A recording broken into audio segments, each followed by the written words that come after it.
Diana? What? Are you asleep? What'd you say, Doc? You're very tired, aren't you? Oh, I'm sorry, Doc. I haven't been able to get much sleep at night. Why? That seems to be the problem. Well, it's my husband. He thinks he's a refrigerator. That doesn't sound like it would keep you up at night. Well, you wouldn't think so, but he sleeps with his mouth open, and that darn light keeps me up at night.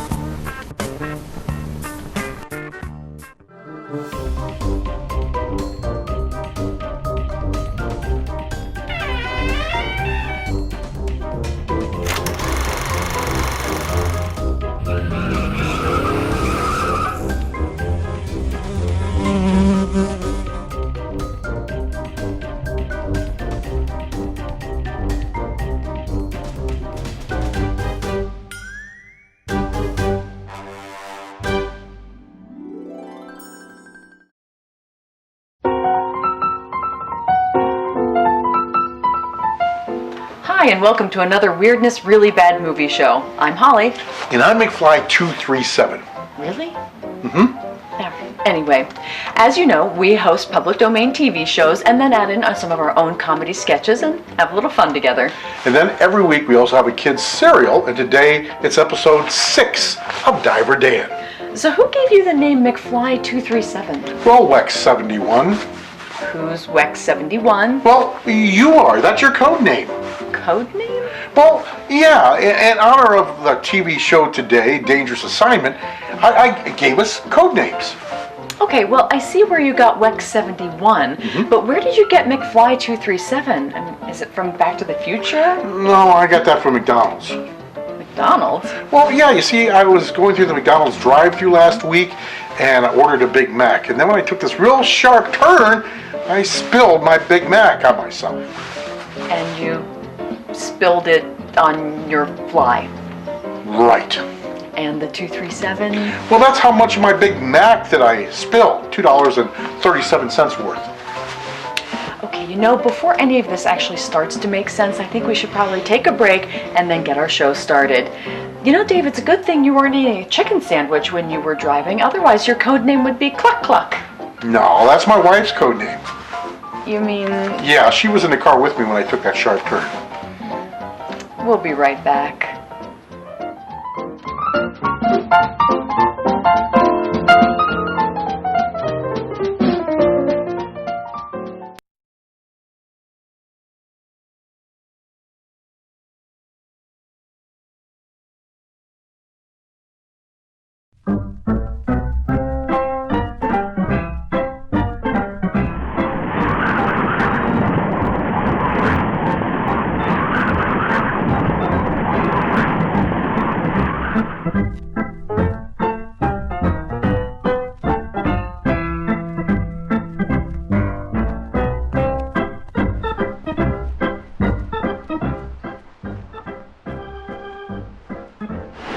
I've worked here for 8 years and I've never seen what's in this room.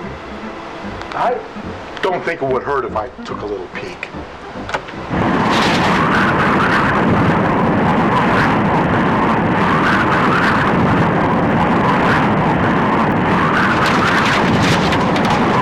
Wow.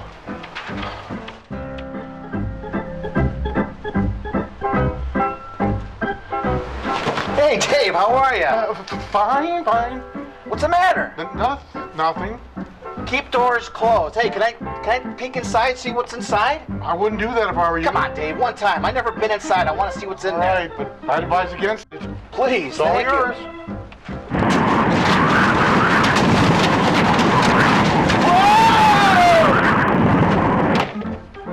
I tried to warn him.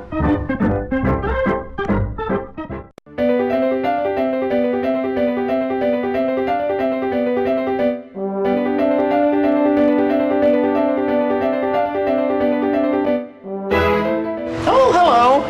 I'm Grace. And here's another aging tip. Do you ever notice the older we get, the more we're like computers? We start out with lots of memory and drive, and then we become outdated and eventually have to get our parts replaced.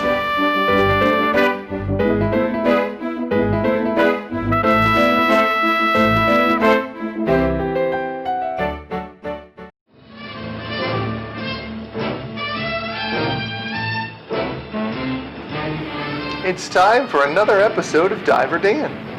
Diver Dan, a mix of live action, puppetry, and of course those two huge fish tanks. Episodes were shot in 1961 and sold to local stations for kids programming. The 104 episodes in this series were shot over 9 months, usually filming about 3 shows per week. So get ready as we present episode number 6 of Diver Dan, Sawfish Rescue. Still missed. Let's get started.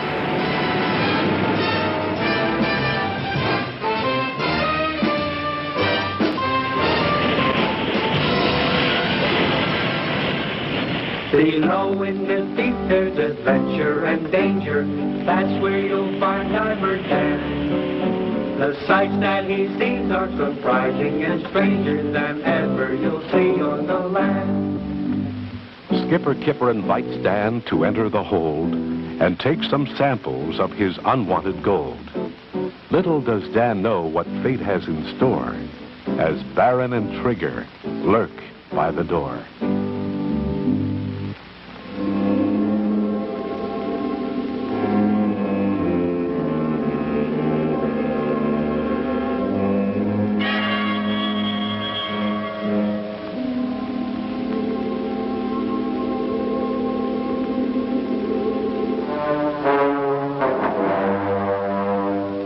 Diver Dan is unaware of Baron Barracuda's wicked scheme as he enters the hold of the treasure ship.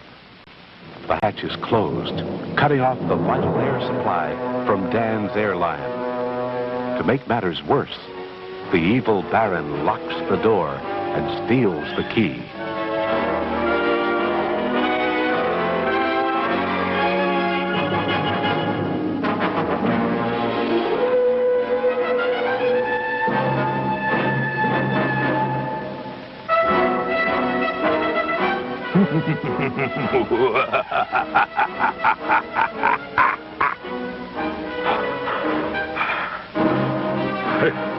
If I can't get the store open within a few minutes, I'm lost.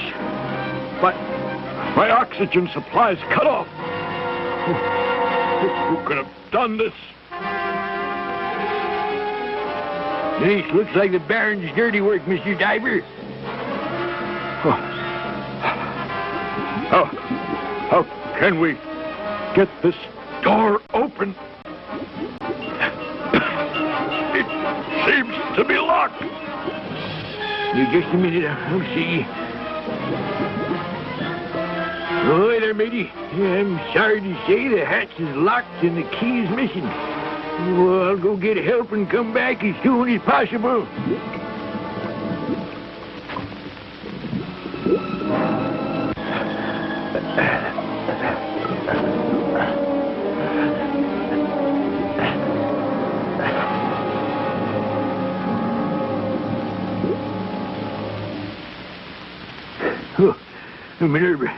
Miss Minerva, the diver's in trouble. The Baron locked the hatch on his air hose and he can't breathe. That evil Baron. He spells nothing but trouble for everyone. Well, why would he want to hurt the diver? Oh, please, Miss Minerva, there's no time to lose. If we don't hurry, it'll be too late. Sam, quickly, go with Skipper Kipper and help the diver.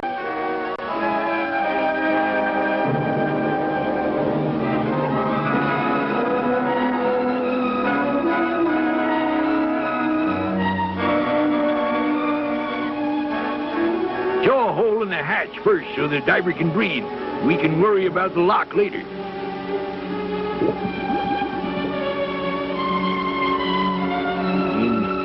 If you can hold out for another minute, Sam the Sawfish will have your oxygen line freed.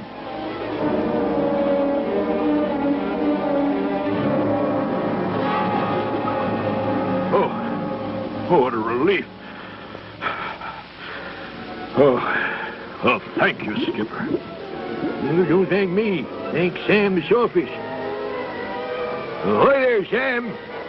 Now saw around the lock.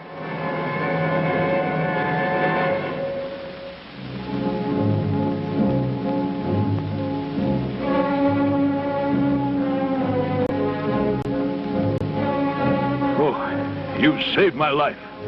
How can I ever repay you? Think nothing of it. Wait, Diver. Don't forget your gold coins.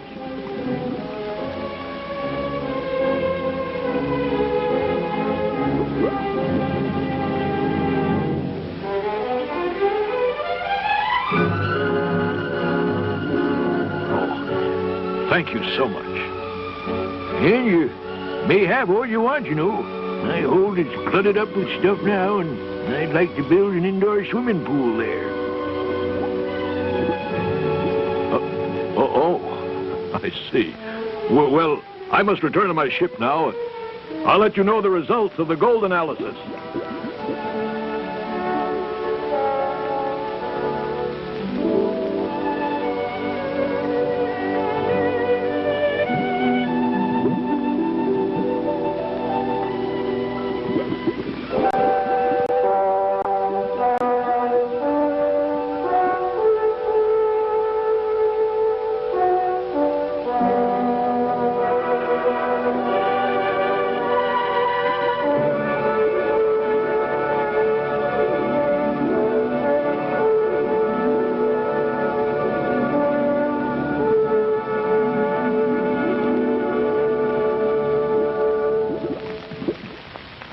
Thanks to Sam Sawfish, our diver is free. He takes his gold samples and ascends from the sea. What schemes will Baron and Trigger now plan to bring torture and grief to good Diver Dan? He moves among creatures of frightening features, flashing teeth, flashing jaws, flapping and snapping claws. He protects and he saves his friends under the waves. That's where you'll find Diver Dan.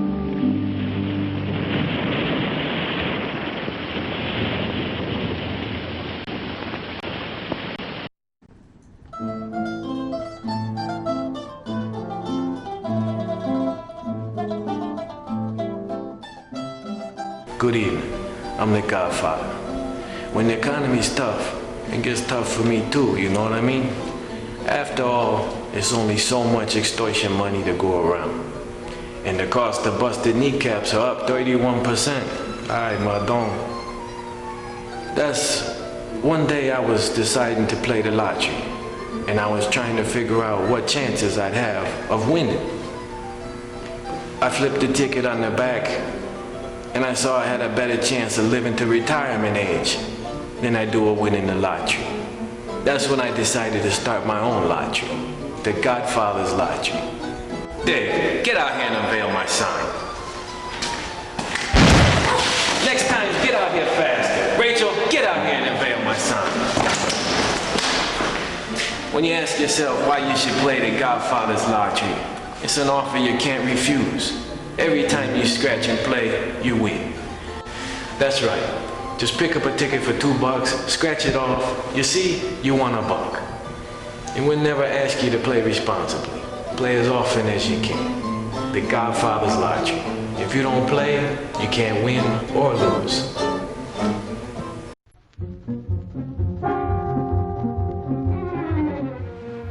Hey, welcome back. It's time for the TV program segment of our show.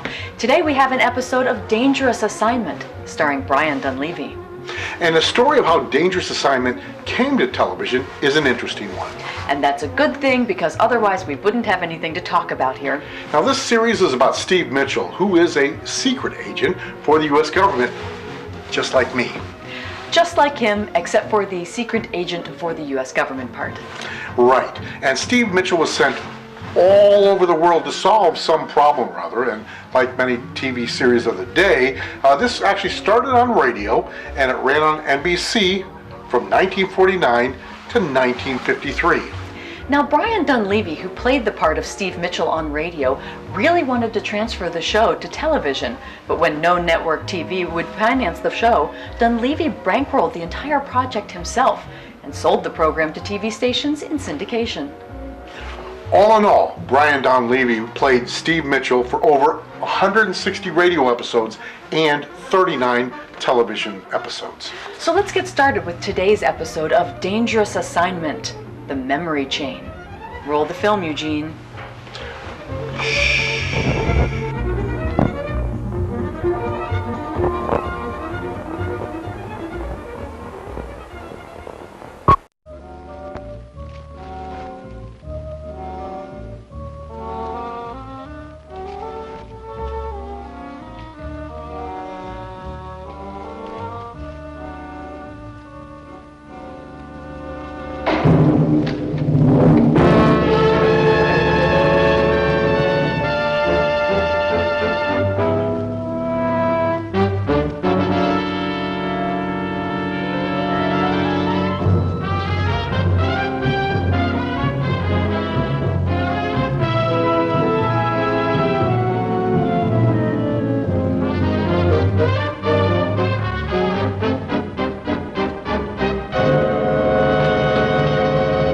Morning, Commissioner. You sent for me? Ever hear of the memory chain? No. That's a new one, isn't it? The memory chain is a skillfully organized pipeline through which vital information has been leaking out of this country. Well, what's the memory part got to do with it? No documents are involved. It's all done through a system of runners. We've caught up with the first runner in Lisbon. We were 2 days too late. We traced the next one to Paris. We were 6 hours late there. Sounds like we've been running a poor second all the way, huh? Yes, that's why I'm sending you to Munich to come in first for a chain. Munich? We think that's the next transfer point. Of course, it could be the last one. You notice that clasp, that big link? Find him and you break the chain. Any idea who the runner to Munich is? We think it's a woman named Eva Schaefer. Okay. Who do I contact over there? Kurt Allison, and he's waiting for you right now. Steve, a lot of vital information leaks out this way. Get over to Munich. Work with Kurt. Go anywhere and do anything you have to keep that equation from getting through. Well, that's it, Steve. You've got your assignment. Good luck.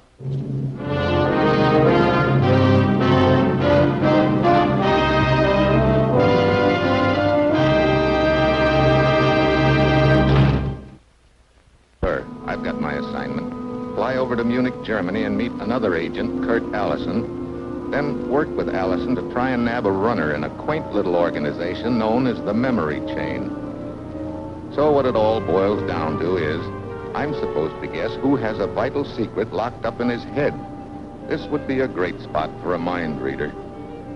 It's Thursday when my plane lands in Munich. I learn that Allison is registered at a hotel, a little joint called the Koenig. I head for his room. Hi, Steve. Good. How was the trip? The usual. Hey, got any line on this Eva Schaefer? Down the hall, room 210. I spotted her at the depot when she arrived from Paris. Heard her give the cab driver the name of this hotel, so I broke a few speed records getting here ahead of her. Hey, you got her room wired? I had the clerk stall her in the lobby long enough to slip a bug in her room.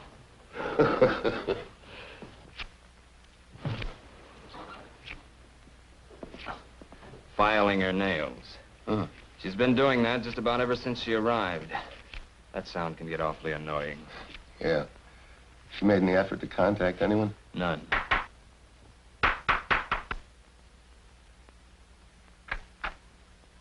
The evening paper, Fraulein.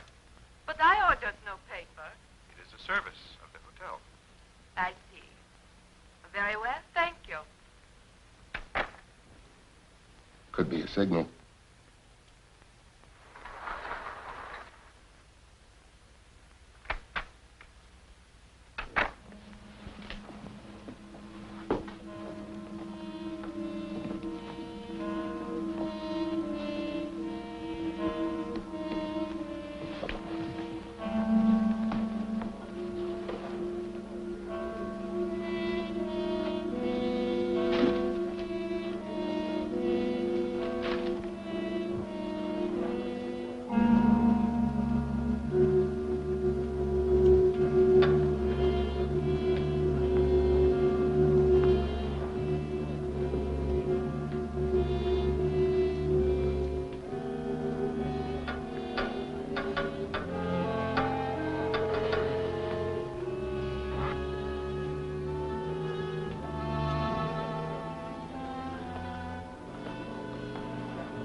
drop something. Can you see what it is?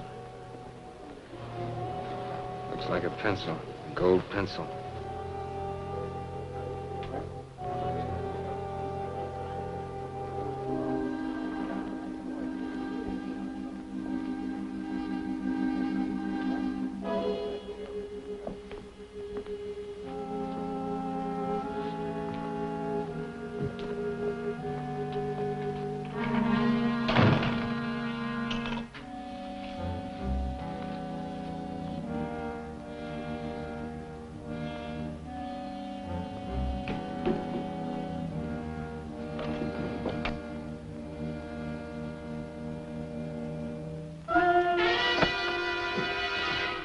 Going somewhere, Fraulein?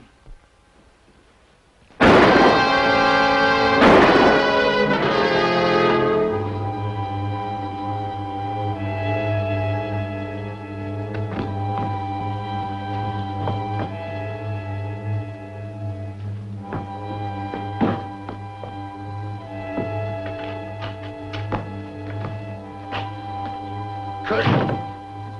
Kurt, what happened? Oh, it's my own fault. I walked right into it. Take it easy. I'll get you a doctor. Oh, it's no good. It's too late. Steve, watch out. There's another. Kurt!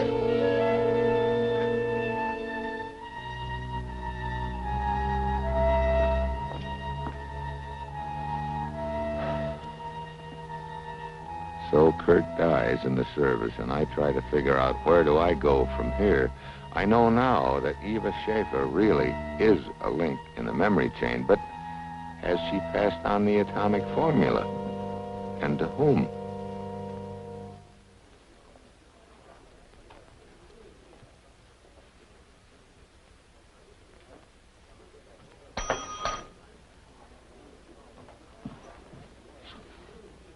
I'm sorry about your friend. I suppose you are going to check out too? Has anybody checked out in the last few minutes? Has anybody checked out? He asks. I've almost worn out my arm waving goodbye to the bus. The bus to where? The Bauerbach bus. It just left. Bauerbach? Where's that? In the Austrian Alps, near the eastern frontier. Who left? Oh, they all left, all three of them. Who's they? Fräulein Kent, Herr Carlos Grippo, and Herr Gordel. At best, it's a pretty slim lead, but right now it's my only one. I hire a driver and head east toward the Alps. 6 hours later, I arrive at the Bauerbach Inn. It's perched on a mountainside. There are patches of snow around, and the whole place looks like a Christmas card, but I've got a strong hunch that whoever I find there, it won't be Santa Claus.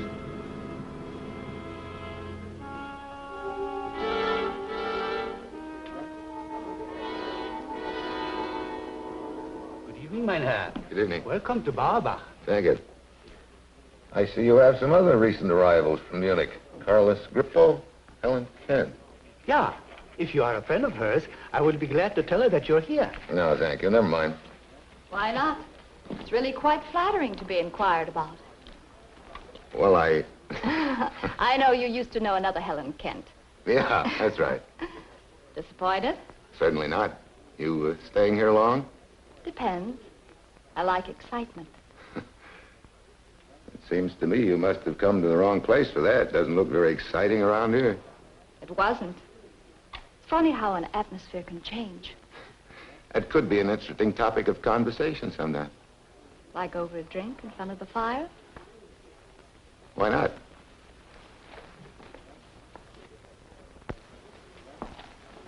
Your face is familiar, sir. Oh, yes, the lobby of a Munich hotel yesterday, huh? You have quite a memory. A photographic one, if I may say so. I pride myself on it. Gordel is my name. Steve Mitchell. Miss Kent? You're a guest here? Mm-hmm. Splendid, and we shall see more of each other, hey? A lot of him to see, hmm?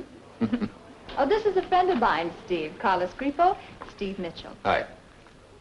I'm honored, Senor Mitchell. I thought we were going to take a walk around. Oh, well, I'm really too tired. Carlos, be a dear and get us all a drink, will you? Oh, may I? Oh, well, he doesn't mind, do you? Of course not. He doesn't seem very happy about it. Oh, he means well. It gets a little boring, though, at times. Have you known him long? Oh, not very long. He's, disgustingly rich, I understand. Comes from South America. Has a new hobby of following me around lately. Quite a hobby. Well, I can think of more interesting things to talk about than Carlos. Such as? Oh, us? I see. What, are you on vacation? No, working. I take pictures for a European feature syndicate. How about you? Oh, vacation mostly. Going to stay long? Well, that depends. On what? The atmosphere? Are we back to talking about the atmosphere again? You know, this could turn out to be something that... Fraulein Kent. Oh, Boris, the guide. Mr. Steve Mitchell. How do you do? How do you do, sir? Have all the arrangements been made? Yeah. We leave early in the morning. Leave? On a hike. Oh, where to? Up there, sir. Up there? Jawohl. Hey. To the top. You got ambition. Well, I thought I could get some good shots along the way. Want to come along? Who, me? Thanks, but no thanks. You break your back getting up there, and then what do you do when you get there? Well, you look on the other side. Then you come down again. What's on the other side? The border of another country. Oh, I see. Who all's going? Well, Carlos and I, and August, of course, will be the guide. Mm-hmm. You know, I've just changed my mind. I think I'd like to go along. Oh, wonderful. Oh, Carlos. Clumsy of me. I apologize. Does it disturb you that I'm going along? Why should it? That's what I was wondering. Of course, mountain climbing is not for amateurs. Well, I'm no whiz at it, but I think I can hold my end up. I hope so. Excuse me. May I talk with you for a moment? Oh, well, of course. I have an extra outfit you may borrow, Herr Mitchell. Thank you. I suggest you get a full night's sleep. It'll be a hard climb tomorrow. I beg your pardon, but I'm told that you will climb tomorrow. I would like to join your party. With a man of your bulk. Oh, you'll find me quite light on my feet. Well, I will make the arrangements. You seem rather anxious to get up that mountain, Gordell. Oh, on the contrary, I have not the slightest reason for making the climb. That's the beauty of it. Oh? Yes, I delight in acting upon the slightest whim, and the more spontaneous, the better. That's very interesting. Isn't it? And I'm quite sure our trip tomorrow will prove equally interesting. Yes, I'm sure it will.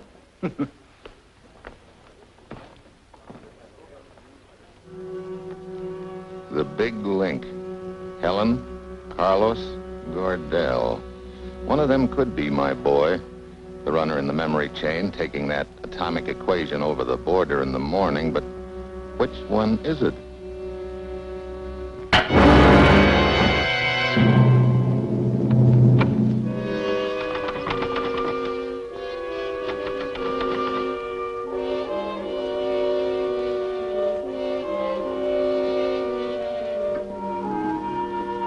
So, the trail's heating up.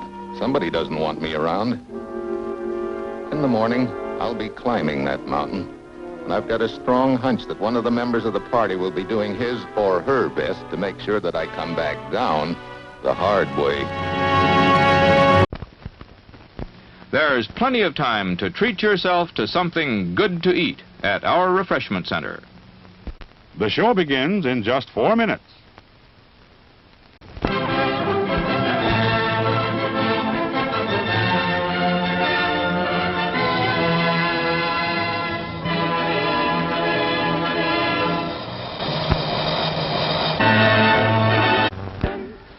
Mustard and relish you'll guarantee mouth-watering satisfaction. And now he sips his costume on a beautiful golden bun.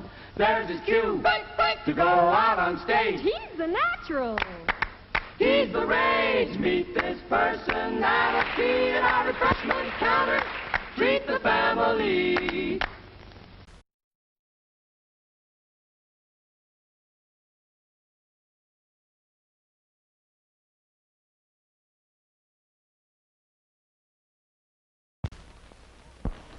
Good morning, gentlemen. Good morning. Good morning. Here's your pack, Herr Mitchell. Thank you. Gordell. Did you sleep well? Oh, like a log. Didn't move a muscle. I, too. This open air does something for you. Where's Helen? I would like to get started. Good morning, gentlemen. Good morning. Good morning, my dear. Good morning. Hey, Grippo, your ice axe is missing. So? It must have slipped from my pack. Well, I get another. Pretty careless of an old mountaineer like you to lose your ice axe. All right. Thank you. All right. This one. Ah, hey. All right. We stop.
You better stop here for a rest. Wait here. I could use a rest.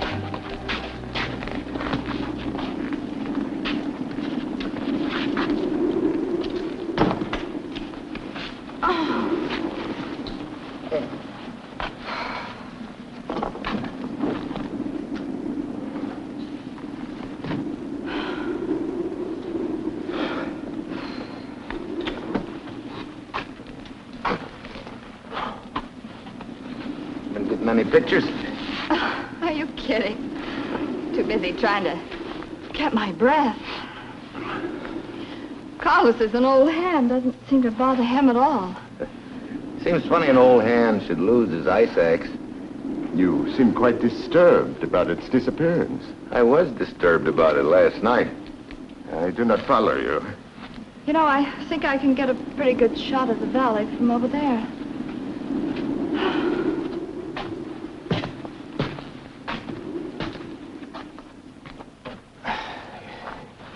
You seem quite taken with her. Could be.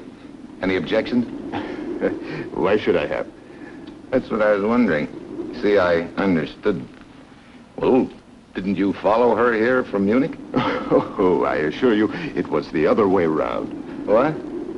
Mitchell, I have a considerable amount of money. I do what I like. I go where I like. At the moment, I like to climb mountains, so here I am. But I do not follow women. If I may say so, they usually follow me. Well, that's nice work if you can get it. Steve, would you come here a moment? Yeah. Now, who is it who follows women? Well, like I said, it's nice work if you can get it.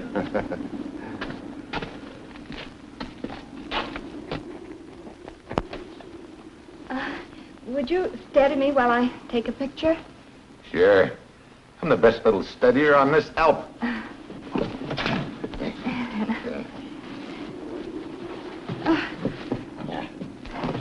Ready? Yeah. Hold me tight.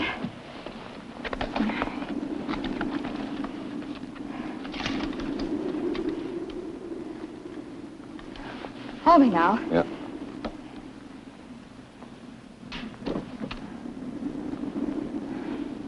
Hey, that was quick. Too quick? I could take another. On second thought, I could save the film. Hey. Hey, that was close.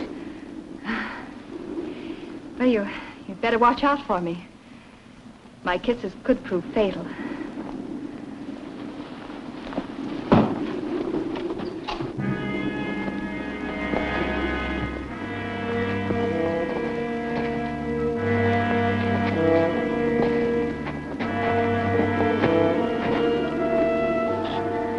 this is Devil's Slide.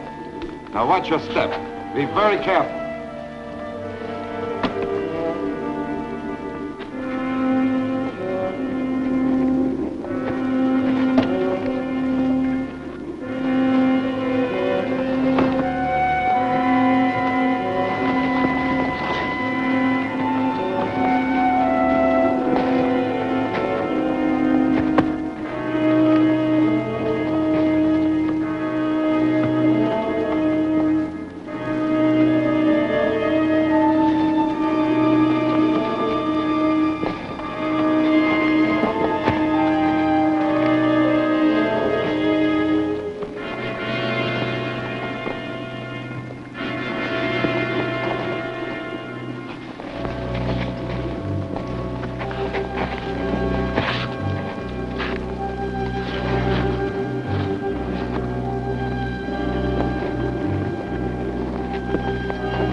Oh, my ankle. What happened? Oh, I turned my ankle. She cannot climb any farther. Well, what happens now? Well, we have a little now of the top. You mean the border? Yeah. There's a little hut with medical supplies up there. There we can get a basket stretcher to let Helen down the mountain. Those of you left behind will have to wait right here. But I will need one man to accompany me. I will go with you, August. I think you should stay with Miss Kent. I'll go. No, I am the logical one. I insist. So, Carlos and Gordell are both eager to make the trip to the top and the border. Well, one of them could be my boy, but I don't know which one. I think I'll go. I need the exercise. No, I am the best climber. Well, allow me to remind you that I am the guide. I will take all my choose. You, come. Well, I was sort of hoping that you'd stay. Well, I'll see you later. I hope. You're probably wondering why I selected you, huh? I'm glad you did. I don't trust either of those men. I don't know why. You got company there. I don't trust one of them. Which one? There, you got me. All right, observe what I do now. Where I place my feet, you do the same. Hey, aren't we doing this the hard way? What do you mean? Looks to me like that ledge winds around right up to the top. Yeah, but it would take us too long to reach the top by following the ledge. This here's a shortcut. Huh. Here. Use this. Hi. Now, do exactly as I do. I'll try to do better. All right.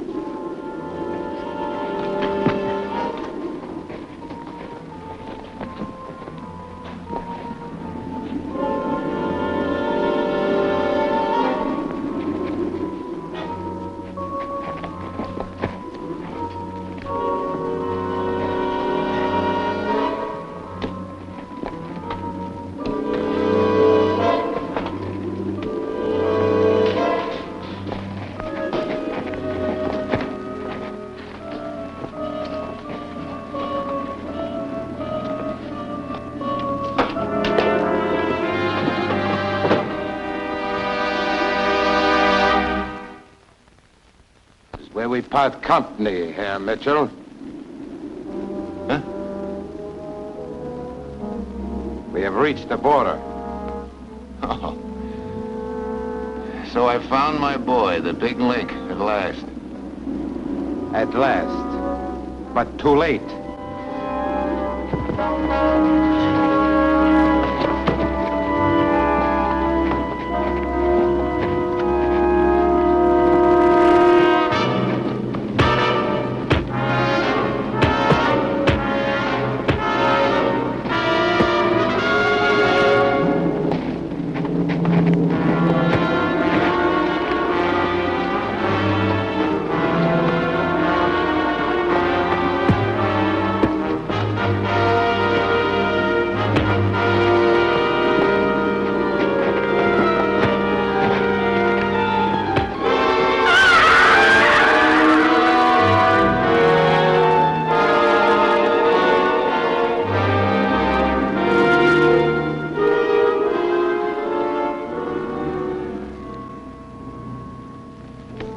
Mr. Mitchell, why was August trying to kill you?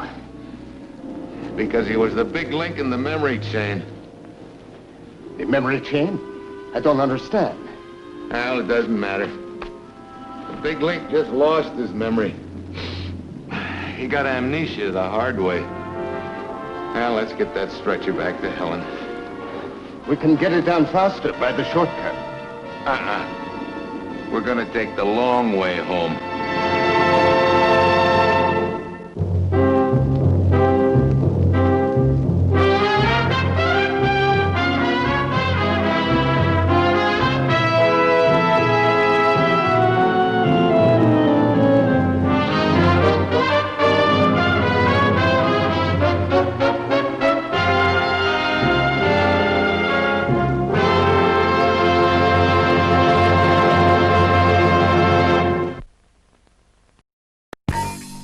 Weirdness Really Bad Movie sadly presents the Weirdness Thought of the Week.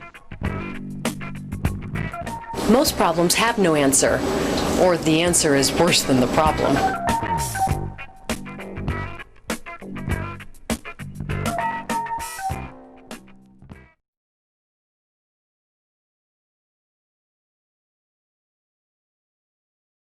And now, it's showtime.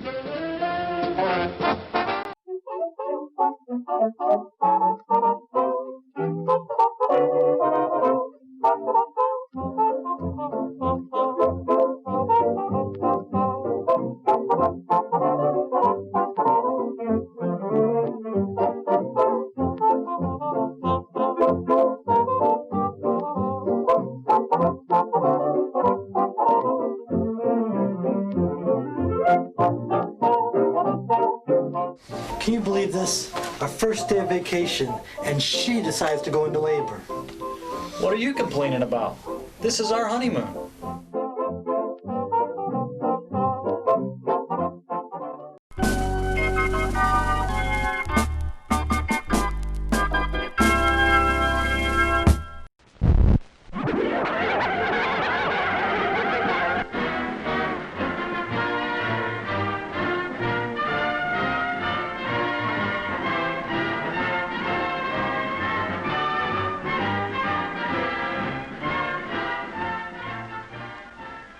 The sandwich is practically an American institution. It is a basic essential for lunch boxes, parties, and picnics. As far as these boys are concerned, well, hamburgers and hot dogs are their idea of a really good meal. But there are sandwiches and sandwiches. When Sally Gasco and her mother bring guests home for a late snack after a movie, they have something special in the way of a sandwich in mind. Sally calls it tuna rarebit. Let's watch how she makes it.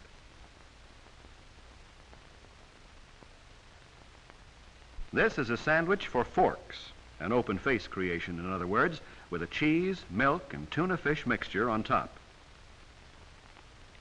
The basis will be rye bread, Mother's idea.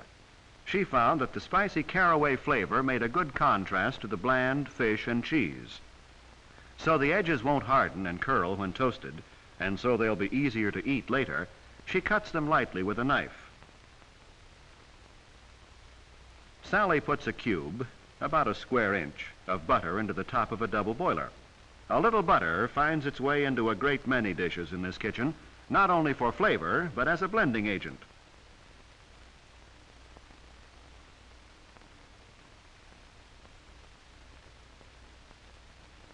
Part of the trick to entertaining unexpected guests is keeping on hand certain generally useful foods. One of these is cheese of an easy melting type, which Sally is going to use as a base for the rarebit. To speed the melting, she cuts this into slices in the milk and butter mixture, while Mother butters the bread.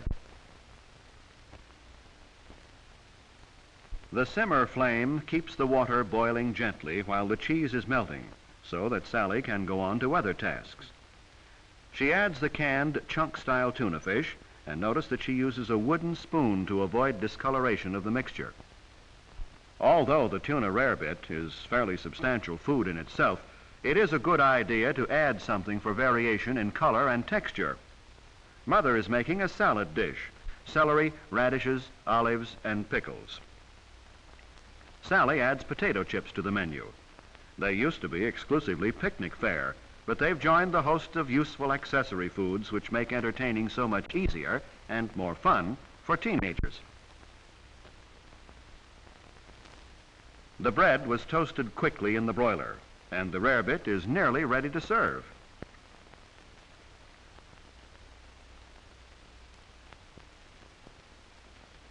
Let's see, what will be the beverage? Mother thinks she'll give the guests a choice of Coke or milk. When you can offer guests a choice easily, it's a gracious gesture. Now it's time to serve. 2 slices of toast are neatly arranged on each plate, and the filling, or perhaps we should say covering, goes on top. Sally knows you should serve cream dishes with extra caution. An effect of carelessness here is no asset. Mother is a great believer in the aesthetic value of parsley, and of course it's good to eat, too. Now a touch of Tabasco for color and a taste surprise, and there's tuna rarebit a la Sally Gasco. As we said, there are sandwiches and sandwiches. A wise young homemaker using good techniques and equipment and a little imagination can turn a sandwich into festive fare.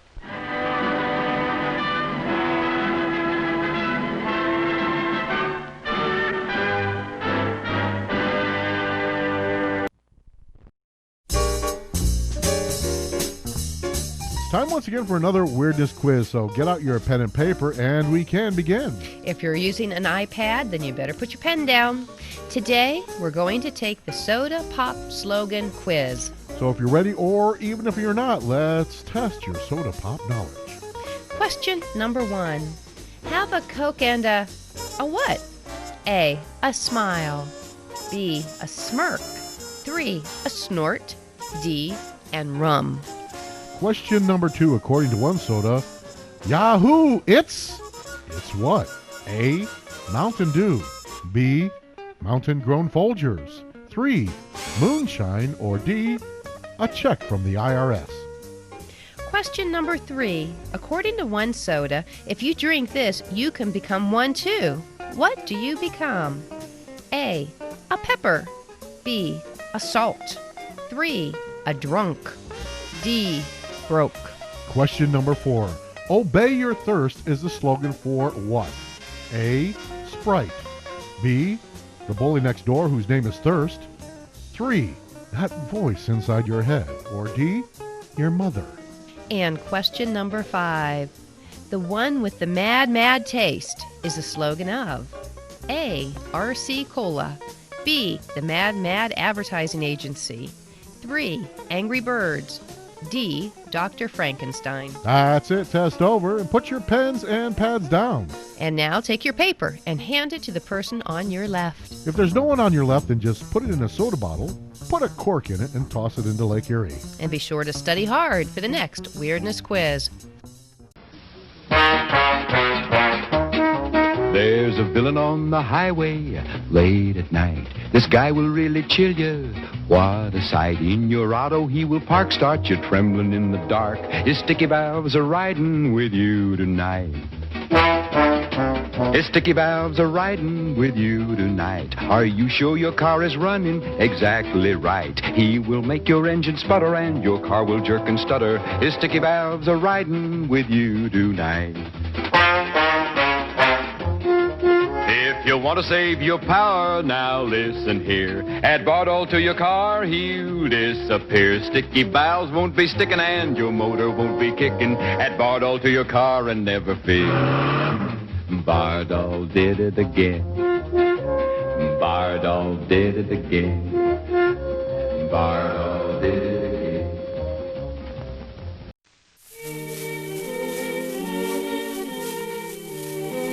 Well, that looks like all the time we have for this week's Really Bad Movie Show. Join us again next week, and be sure to visit our website at weirdnessreallybadmovie.com. Visit us there because we have over 150 videos and photos and information about the show and cast members. And if you're thinking about maybe spying on us, then do it on Facebook at facebook.com/TWRBM for The Weirdness Really Bad Movie. You don't even need a code name to like us there. No, just a Facebook account. And feel free to send us an email at reallybadmovie@rocketmail.com. And be sure to let us know if you have a favorite sketch or favorite show. And keep it clean, and it just might make it on the air.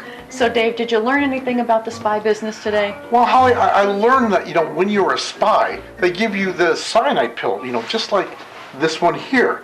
And in case you get captured. And when you get captured, when you take this pill, it causes death within 20 seconds.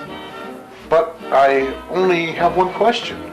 And what's that? Well, when they capture me, how do I get them to take this pill? Yeah, we'll see everybody next week on the Weirdness Really Bad Movie Show. Take your pack on your back and go back to your shack.